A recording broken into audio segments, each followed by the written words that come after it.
So it's very clear what went right for Joe Biden in South Carolina. Jim Clyburn endorsement, all the establishment lining up behind him in advance of Super Tuesday.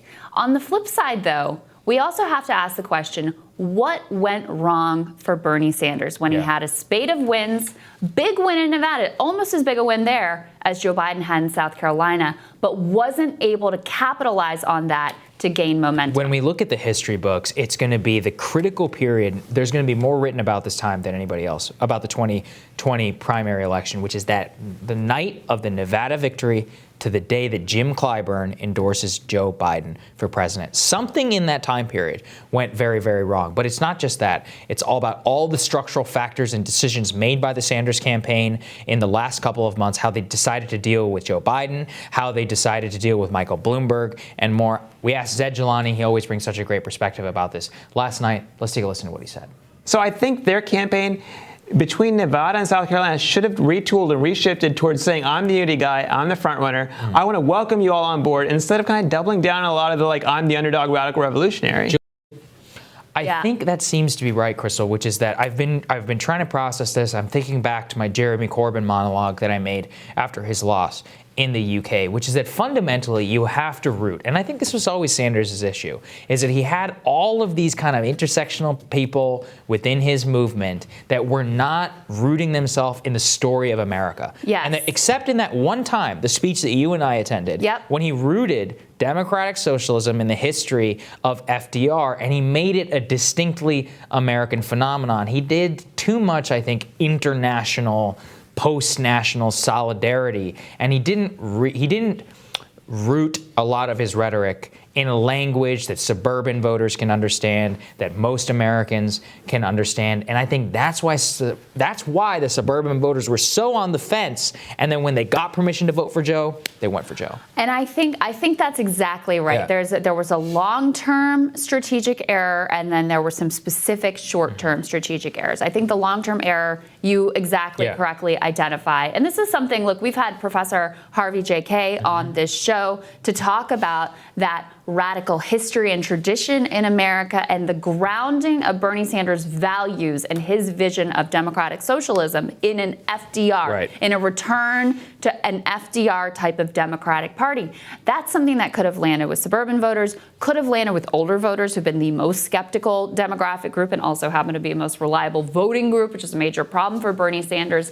That rhetoric was occasionally expressed, but it was never fully integrated into the campaign rhetoric on a day-to-day basis. It was not something that he would go to on the debate stage. It was not something he would go to in his interviews. That was a major loss because it meant when they had this spate of wins, when they got the look of, is this the guy? Is this the one to go with? Is this the one to beat Trump? There was still a reticence there. And look, partly, yes, that's because the establishment is on TV all day comparing its supporters to Nazis. But you have to bake that in. All of it, that has to be baked in. Right. They did not lay that groundwork, and so when they got that look, they weren't well set up to take advantage of it. And then there's the specific short term. Okay, you win Nevada, right?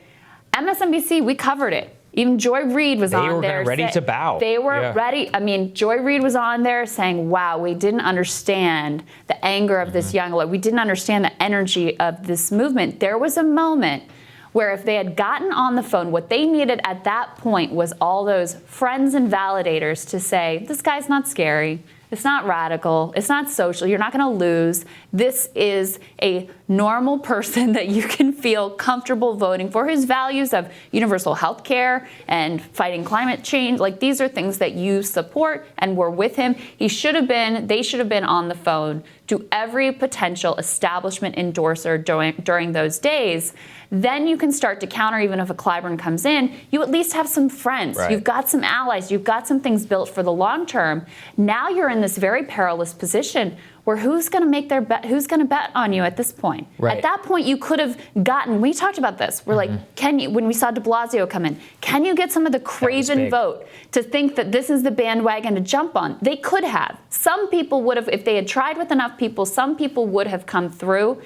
The fact that they didn't do that and they didn't take Biden seriously, those mistakes compounded so that now the landscape look, it's far from over. This thing can change, but the landscape is very, very challenging. And I will say, the problem that's occurring to me right now in real time is that Bernie splits the difference. He wants to be the revolutionary. Okay, act like it. Trump came out there and said, yeah, not only will I not support whoever the nominee is, if you steal it from me at the convention, I will burn this party to the ground. Yeah. He terrified everybody. Bernie's not willing to do that. No. And at the same time, he's also not willing to do what you just talked about. So if you want to play the suck-up game to the establishment, I'll vote for whomever, don't worry, you'll all still work with me, etc., then you actually need to play it. He's like, I'm running against the Democratic establishment. And it's like, no, you're not. You've already said that you're going to vote for them. You always said that you're going to participate in their process. You played ball with them from the very beginning. He let the stakes get very low for the Democratic establishment, who always, what do we talk about here? They are always going to hate him.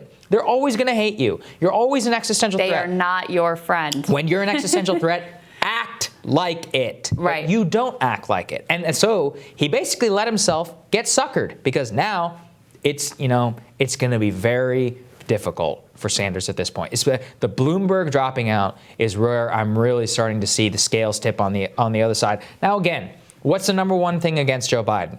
Joe Biden. Right. But the problem is that Sanders never, when Joe Biden was up at the top, was willing to prosecute the case against him that he's ill fit for the job. He wouldn't talk about Hunter Biden. Even on Iraq war and on Social Security, he would pack it together in a 1 second, 1 minute bite when he would get up there. And only when he really got prodded, he was not willing to come out guns blazing. And that was the thing that Trump did. From the very moment that he was up on the debate stage, would look at Jeb Bush, say, you're bought off by special interests. Yep. Look at Marco Rubio, you did Gang of Eight. Ted Cruz, Lion Ted, he branded them for months and months and months and set the stage in order to define them as what they were. Sanders continues to preclude all of his attacks on Biden with my friend Joe. He's not your friend. He coalesced the entire establishment and has basically made it so that he has made himself the presumptive Democratic frontrunner. At this point, it's very difficult for Sanders. And one thing that you're going to hear a lot that I fundamentally reject is this idea, oh, Bernie had a ceiling. That's not true.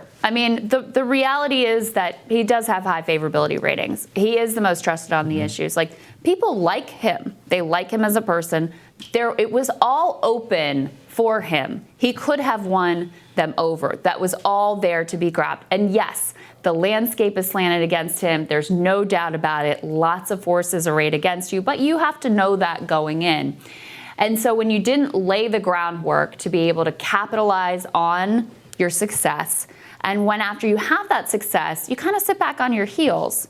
You don't go out and get the endorsements. You don't get the validators. You don't get the allies. You don't put the nail in the coffin of Joe Biden.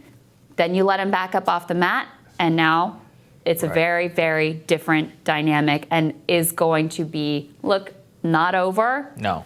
But it is going to be very hard, and today it is very hard to see that path. It's very difficult. So another game change has to happen. I don't see it, but I didn't see it the first time. So, we just shouldn't be arrogant and say, this is exactly the way things are going to happen. There's still a lot of months to go, but look, I bet on what you can. We call it as we can see it right now. Right. What's in front of us, it's going to be difficult. Indeed. All right. We're going to have more for you after this.